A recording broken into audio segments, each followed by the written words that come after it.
You are listening to Eastmans Fly Cast, an adventure fly fishing specific podcast covering travel, tactics, and next level insight. Now your host, Brian Barney. Yo, what's happening, guys? Got a brand new Eastmans Fly Cast for you. So this week I have on a buddy, Drew Baker. Drew Baker, I met him. I had him on the hunting podcast, and we connected so well. And I follow him on social media. He's at Drew Baker Photo. He's just got an amazing social media. The guy's always traveling and going on adventures and getting the most out of life. But he loves to fly fish. So I thought it was the perfect chance to get him on Eastman's Fly Cast and chat over some fly fishing. So we talk over bull trout, talk over streamers, still water, traveling and fishing.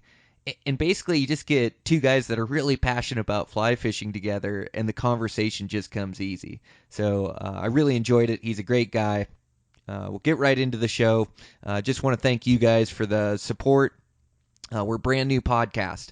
This podcast only survives with you guys listening. So I sure appreciate the downloads, the listens, appreciate the subscribe. The reviews really help me on the different podcast hosting sites. And I appreciate the follow on social media. And we're going to keep putting out good content to you guys, and we're going to make this podcast go. Man, it's been busy for me, blue collar to the core. Working construction right now. We're working on a big house. It's been bear season, been bear hunting, and then also trying to get the most out of the fishing. The fishing is just so good right now. Actually, the river just mudded up the lower end, like in the last 2 or 3 days. I think I got like the last good day on Sunday. Went out with my family, caught some on dries, man, hooked a really big fish on a streamer and came off, but just fun. Yeah, they were the brown drakes were coming off, and sometimes that hatch coincides with the muddy water, but just awesome. Could get back out there, back out to the upper section, or maybe some still water here this weekend. So just psyched. Been fly fishing a bunch, catching a bunch of good fish. Gosh, I just live in a really cool place with great opportunity. So, well, let's get right into this podcast. So this is Drew Baker, and I'm your host, Brian Barney, Eastman's Fly Cast. Here we go. I've got Drew Baker on the line. So Drew and I met. I had you on the podcast Eastman's Elevated at the beginning of that to kind of talk hunting, and I just keep seeing all these amazing images that you come out with out fishing, and so I just had to get you on the fishing podcast. So thanks for being on. Yeah, you bet. We had a good time chatting on the Elevated podcast there. So I was excited you reached out again. It'll be good to talk a little fishing this time. Yeah. Man, wild times we're in. You just cut your vacation short because of coronavirus, huh? Yeah, I was down in Hawaii there on Maui, just living out of a backpack and living on the beach in a hammock, and was kind of putting off my flights home because they kept getting cheaper. And eventually I checked a few Mondays ago, and all the flights were getting grounded to get back to the mainland there. So I rushed to the airport and ditched the rental car and thankfully caught a flight to Texas, and then had to take a puddle jumper back to Montana. But yeah, it all worked out. It was getting a little touch and go there for a minute. Man, I'd say, yeah, that's it's pretty wild. I've just never seen anything like it, and it didn't start off as a very big deal, but every day it just keeps growing and getting to be a bigger and bigger deal. But yeah, you were on a fishing adventure, right? That was like the last leg of it? I didn't go to Hawaii to fish. I just kind of went there to get away for a little bit. I went down to Pyramid Lake there for a week and fished with my buddy from Anaconda here, a good fishing friend, and we just were sitting in the brewery and just came up kind of with a crazy plan and loaded up the truck the next day and took off and went and camped in the desert chasing big cutties. Man, yeah, I am so drawn to that. Some of those fish you guys turn up. You've been paying your dues down there. You've been down there for a few years, huh? Yeah, this is the third year. I guess the first time I went alone and trying to figure things out. In the last few years, I've been able to drag some friends down there with me and kind of getting things figured out. This year was a little slower than than last year, but I turned up a new personal best down there, which definitely made the 12-hour drive worth it. Oh, man, congratulations. Just a giant cutty. Oh man, they get so big down there. I probably fought this fish for, might have been 15 minutes, seemed like 2 hours. And when I got that thing in the net, it was like I just arrowed my first bull. I thought I was going to cry. I was so excited. And the picture, I can't even smile. It looks like I having a stroke or something. It was quite the experience, something I'll remember for a long time. Oh, good for you, man. It is. There's nothing like that. Those big ones are so tough to come by. And especially today, in our public waters, and there's a bunch of guys gunning for them, and so yeah, it's a pretty special deal when you hook into one, and then the fight sounds like it was crazy, like you had to know you had a big one on, and you have to make all the right moves, and then you can still just slip the hook on one alligator roll or one out of the water or just anything. They're pretty tense moments, where you have to like be under pressure and battle them in and get the right leverage and things. And then, man, to get a fish like that to the net, yeah, congratulations, man. That's awesome.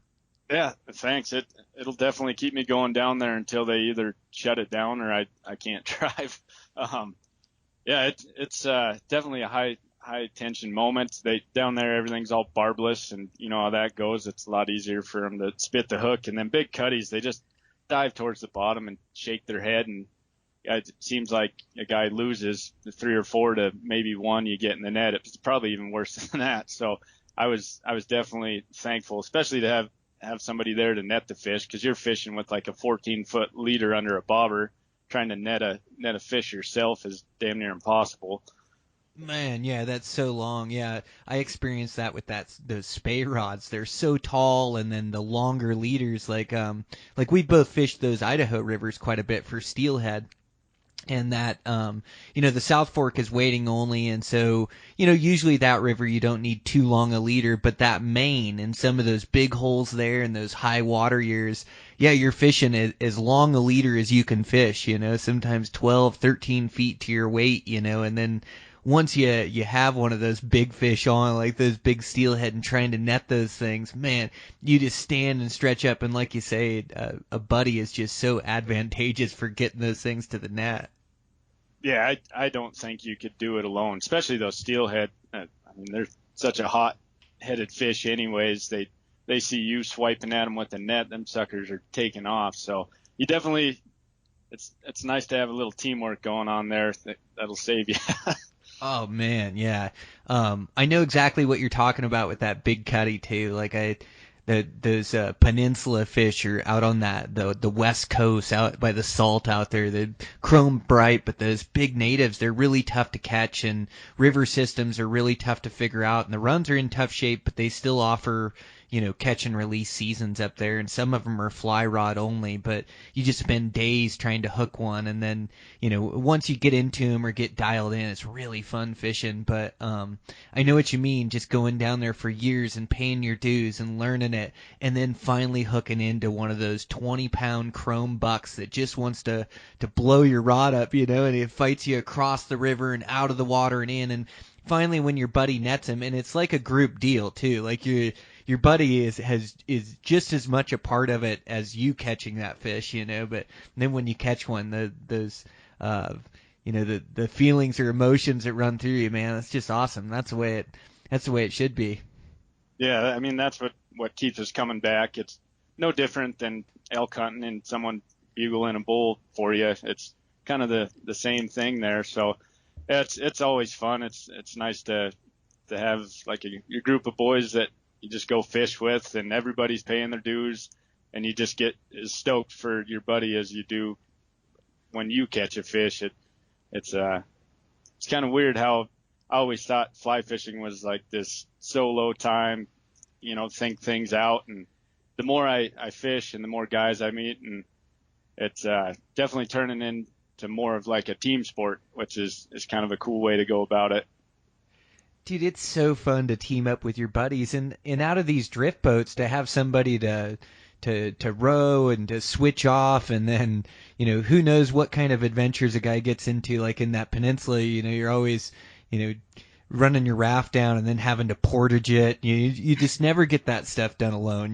But yeah, having a buddy that you can join in the adventure with and then laugh with. I mean, the laughs I have on the river, because it's all just pure fun out there, and giving guys a little grief here and there and along the way. It just builds like the best relationships in my life, that's for sure. And I just always look forward to it. Yeah, definitely. Today we were on the big hole. We got caught in the most miserable windstorm I've ever dealt with in my life. There had to have been 50-mile-an-hour gusts, and it was every bit of muscle all three of us had just to get us down the river. And we had portages. I mean, you're dragging your boat over big rock bars and stuff, and you get to the truck and you crack a beer and all you do is laugh. Fishing wasn't that good, but that stuff's what it's all about. It isn't all about getting a big fish in the net. That helps, but that's fun too. But yeah, it's just it's not the norm, right? A lot of times you got to put days on days before you see one of those big fish to the net. So yeah, you got to enjoy the journey and the experience along the way. That's right. Sorry to keep bringing back hunting, but it's the same thing. You invest the miles on the mountains, you invest it in the rivers, and that's just what it's all about. If you just wait for the end objective, then you're missing the whole point of it. Same with fishing. So it's all fun. Yeah, for sure. Well, down on Pyramid Lake, like you're using a lot of lake fishing tactics for, like, I would think high pressure fish. I haven't been down there myself, but I've got to try it. But there's a lot of guys targeting those fish, and so couple different ways to go about it down there, right? Like there's nymph fishing down there, and then probably pulling a streamer. And I'd imagine the nymph fishing is probably pretty effective down there, huh? Yeah. So I guess I've only ever been down in February and March. Those big fish just seem to be cruising, and I'm no expert on any of this, but I know some guys strip streamers, or they strip these little like popcorn beetles, I think they're called. I've always kind of stuck with the bobber fishing, just staring at a bobber for 10 hours a day. But hey, you just run that big long leader, and done well with like balanced leeches, or else they fish these big chronomids like 12s and 14s, and you just stare at a bobber fishing these ledges, and a lot of guys pack ladders down there, and a lot of the guides have clients on ladders, and I've done that one time, and it just wasn't for me. So I fish the big like coral reef looking popcorny rock ledges, and get it out there and just stare at it, and hopefully there's a little chop. And it seems like this year especially, those fish were pretty soft mouthed. They barely would touch the thing, and you were setting on every little bob that you could. The old saying, sets are free, and your arms were about worn out for setting on nothing all day. But yeah, it paid off a few times, so I'm happy. I can't wait to go back. Oh, how cool. Okay. But there's so much to it, like the structure of that lake and choosing your location and your spot and getting there. And then I like what you said, like about the chop, and that chop that's moving those balanced leeches and those chronomids and those different bugs down there and kind of moving them in the water, right? And then the fish, like those small little takes like that. Gosh, it seems like sometimes trout are eaten like that, but it's so wild for like a great big 20-pound cutthroat to eat like that. But like you said, they were just barely eaten, where you could just barely even see the tick, and then you'd set on it, huh? Yeah, pretty much. It was kind of goofy. Like last year, if you hooked into a good fish, which they all seem to be pretty good fish down there, but those things, they felt like they hit it going 20 miles an hour, and it about ripped the darn rod right out of your hand. And then this year I was kind of expecting that, and God knows how many fish I probably missed waiting on that. But yeah, it'd just be those little tiny ticks, and it was kind of tough to differentiate with the chop, if that was a fish bringing it down, or sometimes it'd stay under and a wave would roll over top of it. And I'm sure you missed 10 to the one you might, tag there. But yeah, it's definitely taken me a bit to learn. It's it's getting so popular as far as like finding spots. Someone told me when I first went down there, you find the people, you find the fish, which kind of, I mean, everyone wants to fish by themselves or with their group of buddies and stuff, but when there's a hot bay where it seems to be going off, there'll be, looks like 100 guys packed in there like hippies in a van, you know, and and it's getting so competitive. You're getting up at 2:30 in the morning just to go sit on a rock because you can't even fish till half an hour before sunrise. So you pack a lawn chair out on this rock and your waders at 3-4 hours before that you can even fish and just sit there, and it's getting pretty competitive. But like I said, I'll go back every year. It's worth every mile, worth every lack of sleep you get. It's quite the experience. Hopefully you can make it down one of these years. Oh, I'd love to. Yeah, how cool. Well, and it's just like all these opportunities that are available to us. And like even talking to you, we both live in Montana and we just fish different river systems and come up with different fish. And it's just crazy all the adventures out there. And I think that's a great one to go on just with those giant cutthroat. But you got to put in your work. You got to wake up early. You got to get your spots. And man, it's like all these public waterways. Like if there's some good to be had, there's a bunch of guys that are sniffing in there, and public land guys that are working hard to try to get that experience. And whether that's steelhead, giant trout, whether that's giant cutthroat down off Pyramid, wherever it is, there's guys trying to get it, And so yeah, you just got to wake up a little bit earlier, and you seem to have your own experience. Eventually you get your spot, the lights come on, you're fishing, and you're spending the day fishing in a good spot where you're at. And you got your buddies next to you, you laugh, you got your buddies to hang out with at night. And man, every experience is different. Like sometimes you end up by yourself in the middle of nowhere, catching them, and sometimes you're in the crowd, but that's just the way it goes. Yeah, 100%. I mean, especially with the advent of, social media and stuff, if it's good, people are going to know about it.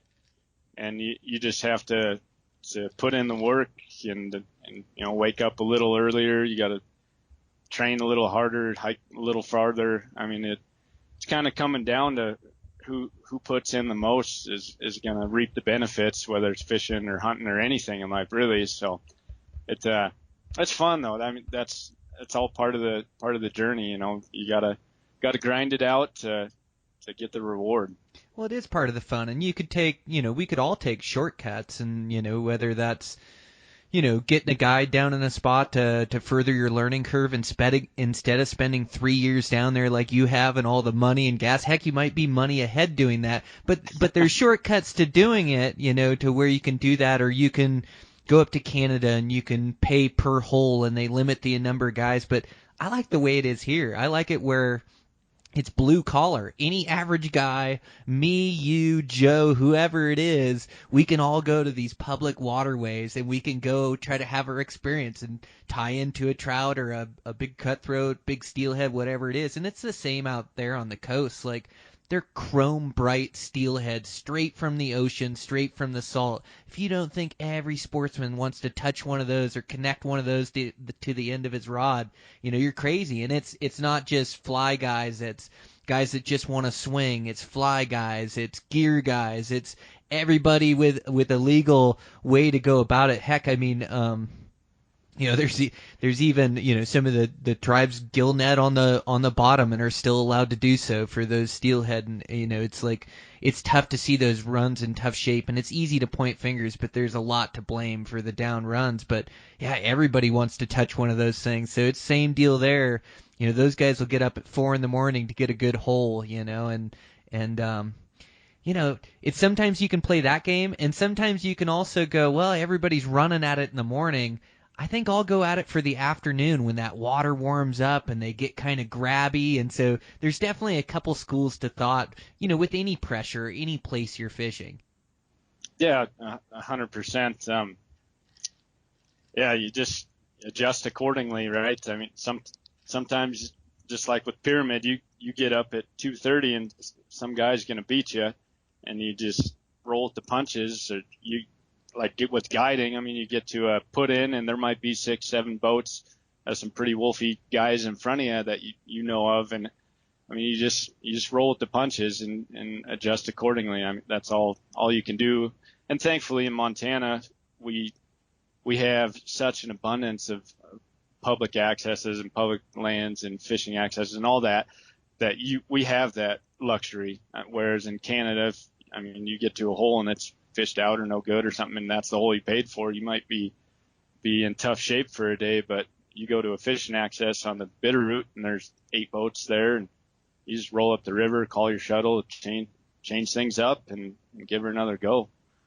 Yeah, well, and sometimes like beating the pressure too is everybody's charging at it and it's stopping at the good holes that are good holes and really working them over. Or like on the Madison, some of my secrets are when the pressure is real heavy, I'll get in those back sloughs and even walk those cricks where you can't get a drift boat down and walk all those waters and pick up some in there. So there's definitely different strategies to it because the pressure's real and something we have to deal with, but it's still like you just get your own experience. You kind of make your game plan, but pretty soon you're on the water and you're oaring, and usually there isn't a whole bunch of guys around you and you kind of have it to yourself to figure out or whatever. That's what I like too, is that you're and it's not always solving the problems with the guys. It's like just trying to put the pieces from the puzzle in the right place to get a good day of fishing. Yeah, 100%.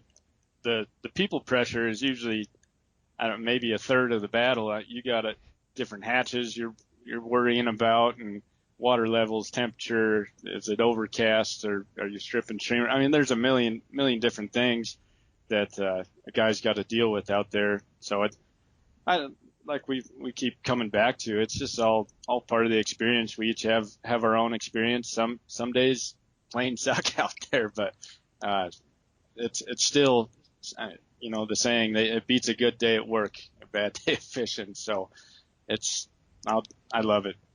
Yeah, for sure. So like with that lake fishing, I've been trying to get better and better at lake fishing. There's such big fish in these lakes, and man, it can be so red hot. Sometimes it can be a little challenging for me. Like I love, I cut my teeth running rivers and learning rivers and reading water, and everything's moving, and I really like the flow of that. And but there's a lot of other guys that like the flow of that too. And lakes like a way you can kind of get away from that pressure a lot of times, in a lot of these spots. And right now it's really good with the ice coming off on all these lakes. These fish are really hungry in these spots.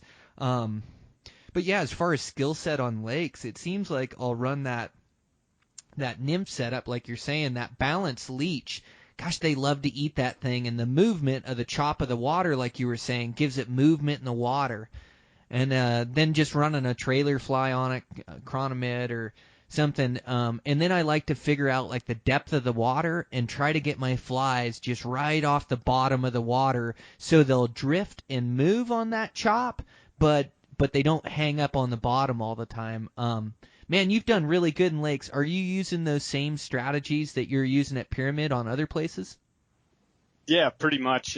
A little less of the chronomids up here around where I'm at. I'll just use little midges, so kind of the same stuff. But that balanced leech, I just came across that as probably like 2 years ago, and it absolutely changed the game for me. But before that, it was like egg sucking leeches, or they're hanging, vertical in the water. And you'd catch a few fish, but when I found that balanced leech, I don't even know how to explain how many more fish I caught once I figured that out. And same thing, you just try to find that depth. You just hunt those ledges and stare at a bobber, and that's pretty much it. And if you get bored with that, I'll tie on, regular leeches. Different colors seem to work better in different places, of course, but just stripping leeches, try to figure out what the fish want. And it's taken years and years of doing it. And every lake seems to be different. And it's fun. We have so many mountain lakes around here where I'm at too, that I'm trying to figure out. And then you're also training for the fall. You're in the mountains hiking, you're doing a little scouting when you're fishing. It all kind of goes hand in hand, and you're learning new water, which we're pretty fortunate, I'll say that. Oh, so fortunate. I'm the same way. I love to get a good workout while I'm fishing, whether that's rowing a big stretch of water or hiking a big stretch or hiking into a spot, or I love like those the different lakes we have around, and man, they just have some giants there. In fact, I gotta run up to some of our local lakes that I've done good at. But yeah, I'm doing that same thing. It seems like you're trying to read water in a lake too, and so you keep mentioning ledges. So what are you looking for in a ledge or in a lake feature where you're gonna fish? It's kind of, I guess, where I've done the best is you just find, obviously, those mountain lakes. It's usually like big, rocky, jaggedy type stuff that comes down to the lake, at least around here, anyways. And that's generally where I'll focus. I don't know if those big rocky ledges have like undercuts under them, but especially if I'm stripping streamers, I'll try to get my stuff down there in front of that rocky ledge. I think the fish just maybe seek shelter there, protection, from birds and all that. They can't be seen as well, but that's definitely where I tend to focus, especially when I'm prospecting a new lake. And I guess I've usually done good enough to where I haven't paid that much attention to the rest of the lake. If it's not broke, don't fix it. So that's generally where I focus, is just hunting those ledges, and you get yourself a good pair of polarized shades and you can see down in there. Most of those mountain lakes are crystal clear, so it's pretty easy duty finding those, and just get your stuff down there. And if there's fish there, you probably find a few. Yeah, those like you say, those big deep. You're trying to find the deep side of the lake, and exactly like you described, the drop off. So like right off the boulder you're standing on, it drops straight off into the deep part of the lake, the deep green. And so instead of fishing the sandy bottoms, or you're not really looking for peninsulas or anything, you're looking for the big drop offs, big green water, and then throwing your stuff out there. Also, like those. The different patterns they'll eat in lakes is pretty wild. They'll eat some crazy colors. Like I've got them on stuff that I'd never catch them on a river on, like red leeches and orange leeches, and then along with the common colors, black and white and olive and things. But yeah, I do get them to eat some weird colors stripping that stuff. Yeah, 100%. I think my lake fishing box is pretty much everything that doesn't work anywhere else that I bought over here. Then that way you're not worried about snapping stuff off. You weren't ever going to fish it on a guide trip or anything anyways. And I don't know if those fish just aren't as accustomed to the pressure, so they'll eat whatever that you put in front of them, or if that's just what they're after, is just that oddball, like orange leeches or purple leeches or whatever wouldn't work on the Madison or Rock Creek or wherever. Yeah, crazy. Yeah, I find that same thing. I also do really good. I look for those big lake fish that run up into those river systems. So when there's a river system connected to a lake, I love fishing those river systems. Those, where they come in and even wading up in, getting into river fishing tactics. But I mean, my biggest brown came from running up a lake, up into a river, eating salmon flies off that thing. So I love that because it always gives the potential for a giant fish, it seems like. Yeah, they seem to get a lot bigger in the lakes. Around here, it seems like I guess most of the lakes that run into rivers or vice versa, everything seems to be kind of dammed up around Phillipsburg. So we don't see quite that much unless maybe there's a high water year and a spillover or something. And generally it's most likely going to be a bull trout. But yeah, we don't have very many lakes with brown trout around here, unfortunately, because they're my favorite. But yeah, you just get them big fish in those lakes, and it's boring staring at a bobber all day. But when you hook a 30-inch fish, it changes the game for you. It changes your mindset a little bit. It gets real exciting real quick. Yeah, 100%. Huh. So you guys have a bunch of big bull trout around there, huh? Yeah. We, I guess most of like the Rock Creek drainage and stuff, it's all protected and everything. And there's a few good ones in there.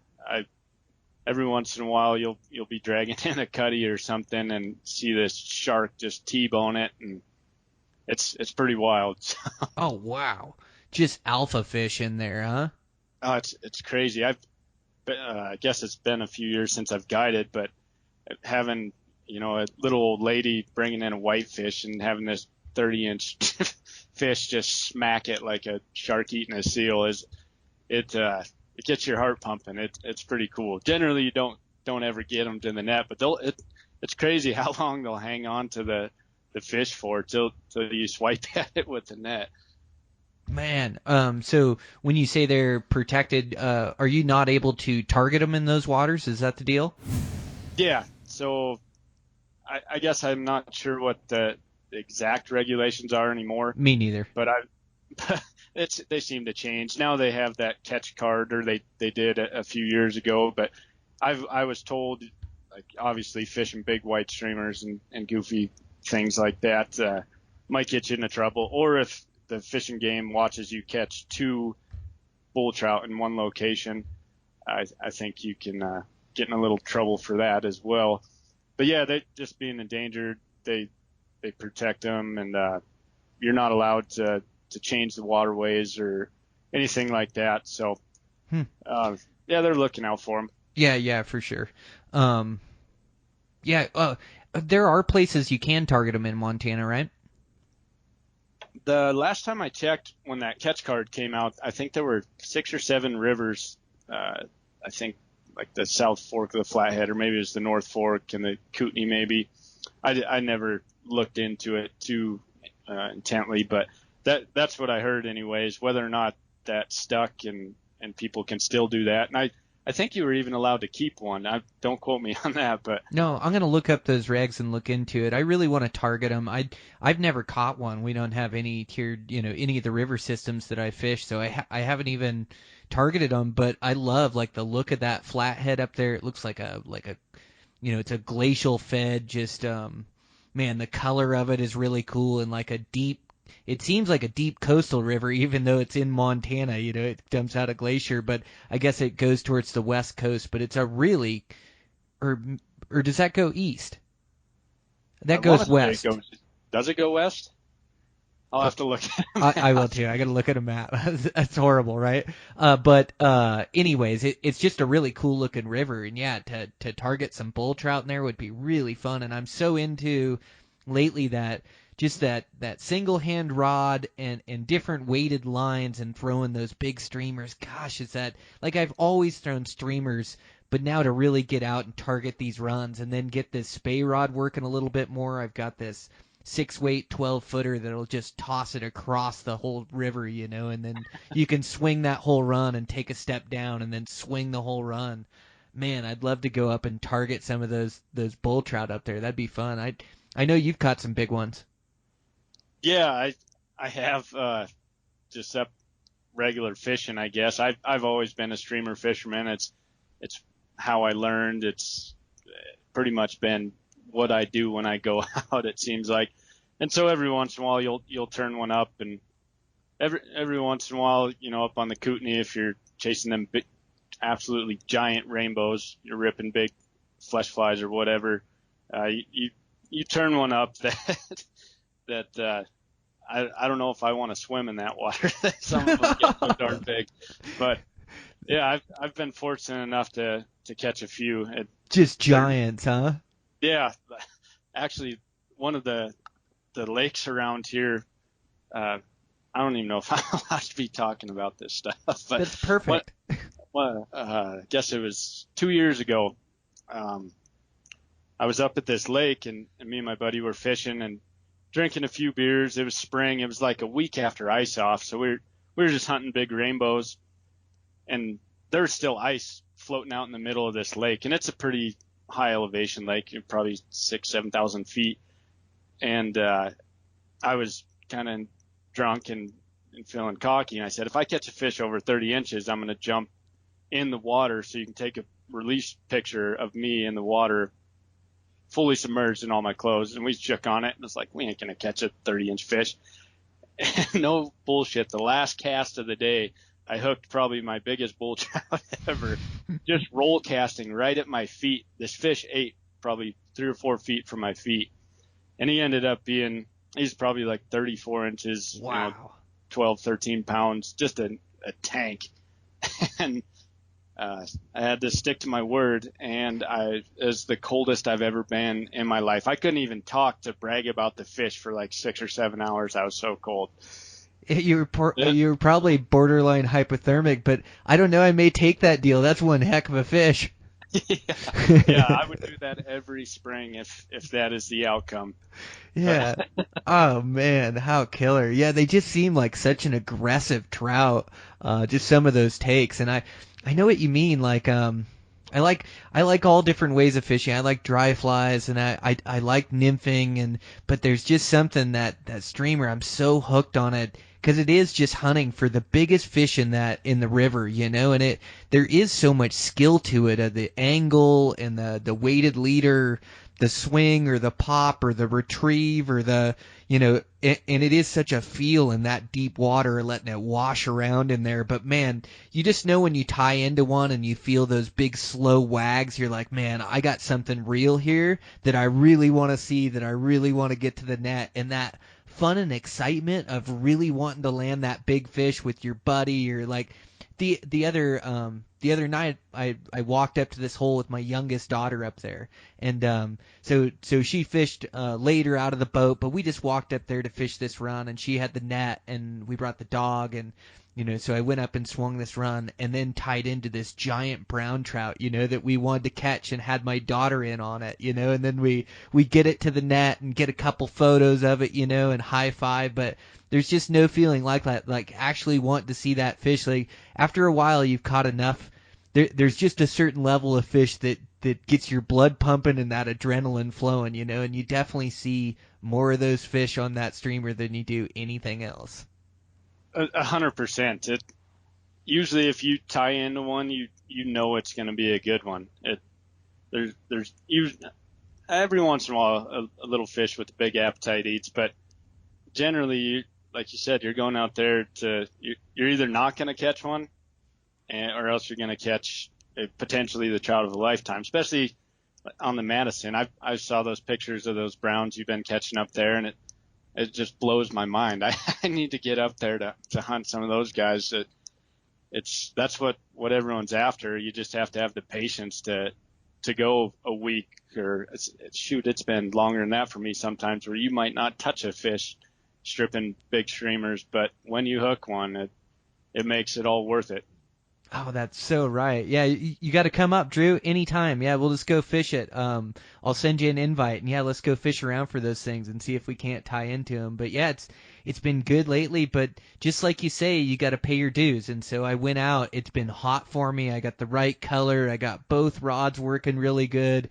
And then I went out with my daughter and my dad the other day, and we floated. And so I fished my daughter in the front the whole day, and we fished her a nymph rig in the front in there, and she had a good day. She hooked into 3 fish or something like that, and Dad hooked into 3 in the back, and then I just stop and work a few runs with that streamer. And yeah, just like you say, you got to pay your dues. So I didn't touch a fish that day. I hooked into one in a really good run, but so many times with that streamer, you're hooking them right down below you, which is the worst angle on those things. And sure enough, I felt wag and saw a flash of him, and then he was gone, But like you say, you just pay your dues, and you got to be willing to put in a day, 2 days, or like you said, a week of not touching a fish, but the next one you're going to see is going to be the one you're looking for, going to be a nice trout anyways. And you just never know when you're going to tie into that next level one, that just blows your mind. So yeah, man, I love it too.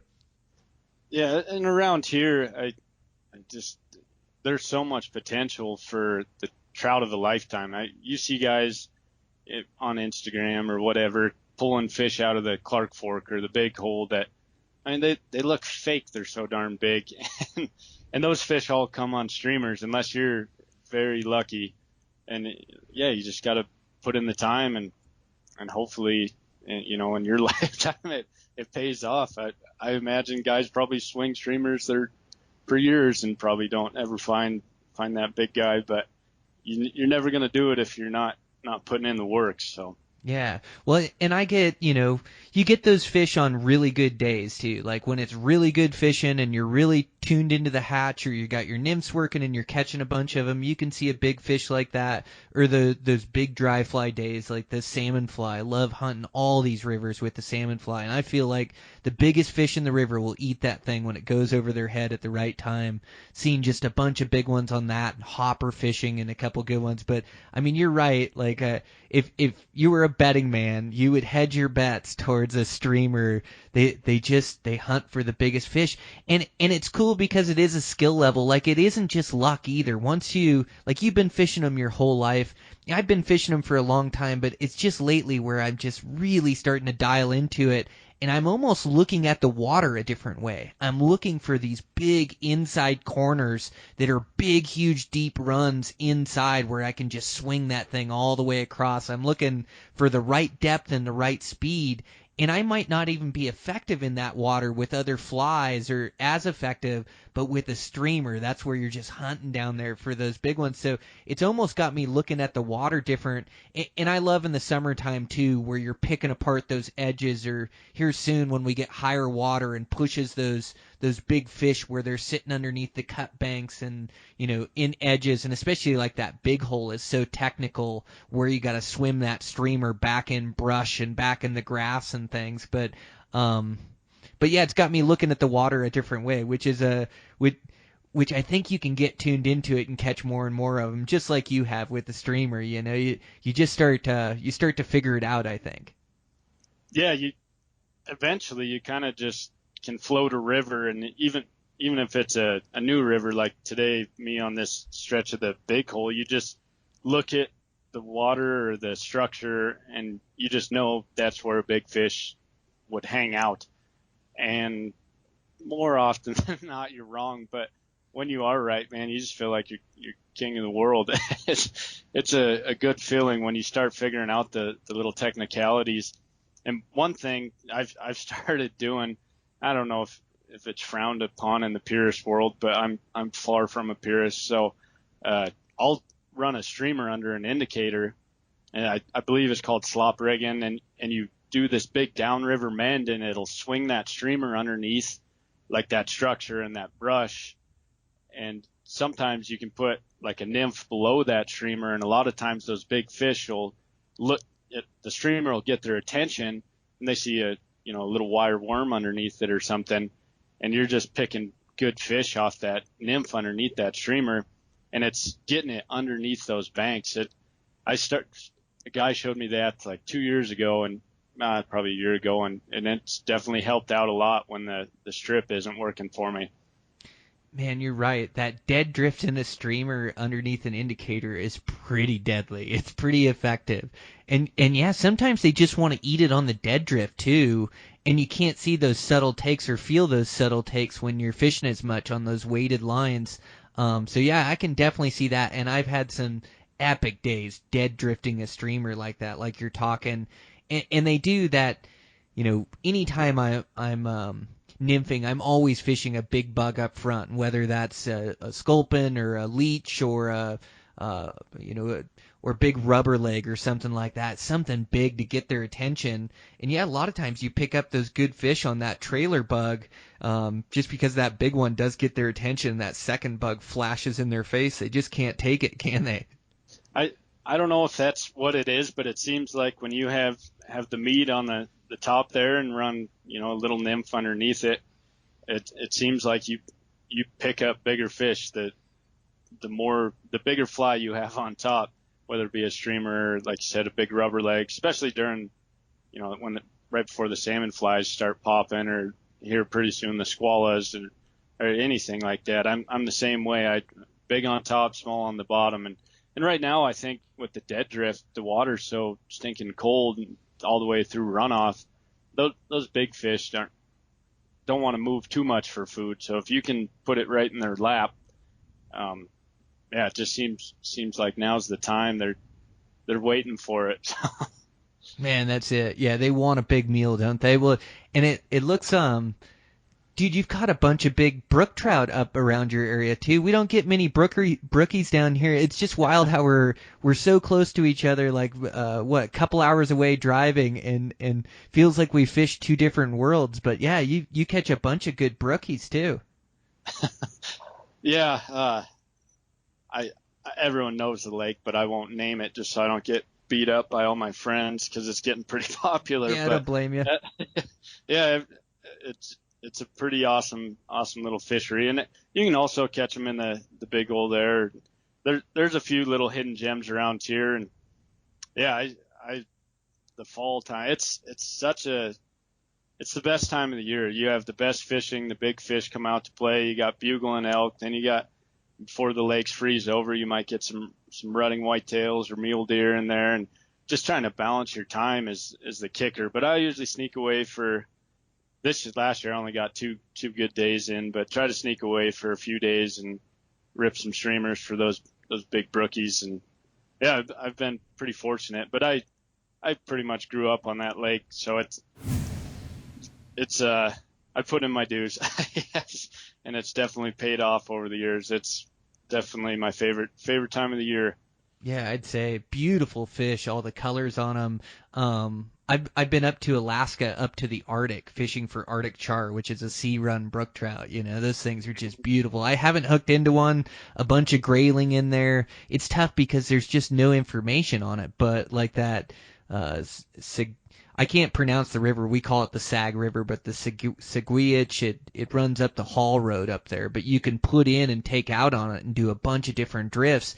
And it's a big coastal river that runs through the Arctic up there. And there's Arctic char that run up through there. Pretty fun fishing up through there. I think I just need to go a little bit later in that August or September, but I just love the colors of those fish. And you're right. Fall is just too short with all the hunting and the mule deer and elk and and then the fishing is so good for big browns in the fall or big brook trout in your case. There's so much fun to be had. That's a good time of year to save your vacation for. Yeah, 100%. It's too bad a guy doesn't get a lot more of vacation, but yeah, it's definitely a struggle every year trying to figure out when is it worth bailing out of the woods and going and ripping streamers, chasing big brown trout or brook trout in October or wherever. There's not enough time in the day. There's not enough days in the week.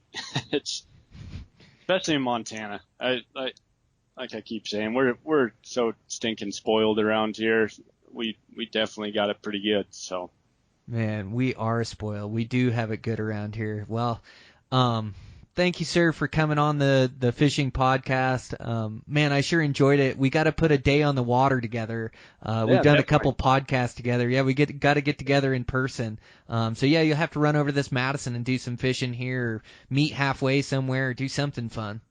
Yeah, 100%. I'd be down for that. So just let me know when. Yep, right on. Well, thanks again, Drew. We'll talk to you soon. Yeah, you bet, Brian. Thanks.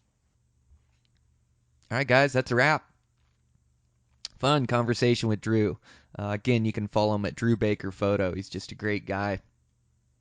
Man, gets me all fired up to go fishing, which is a good thing. So much great fishing, man. We are just, gosh, we're so close to this salmon fly hatch now. Man, I just can't wait to start getting them on these big dries. So as soon as our river starts to clean up, I mean, what is it, late May now? Yeah, it's got to be early June. Gosh, should be fun. A bunch of good fly fishing coming up. Madison River fish is so good on dries. So super fun. I can't wait. It's going to be a great season. Glad you guys are listening along. I'm really enjoying doing this podcast. Again, I just appreciate all the support. It's a brand new podcast, trying to build an audience. Those shares really help. The reviews really help. Subscribing. You know, all those little things make a difference. So, you know, produce this podcast and make this thing go. So I got some great guests coming up. Great podcast recorded already, and yeah, just hustling, working hard, trying to get on those interesting people for you guys. You know, that help teach you something, but also entertain. So, yeah, I'm really enjoying doing it, guys. So thanks for the support. I'll get this thing out to you guys. Oh, I got to get that solo done. I got a solo on the hunting side done. Like I say, I've just been so crazy busy here lately, but I need to wake up early or sit down for an hour after work and record a solo. So many fly fishing adventures to tell you guys about, a bunch of days on the water, a bunch of mistakes, and then a bunch of good fish and things I did right too. So I'll sit down and record a quick solo and get that thing out as a bonus episode this week. So thanks again. Appreciate it, guys. Talk to you soon.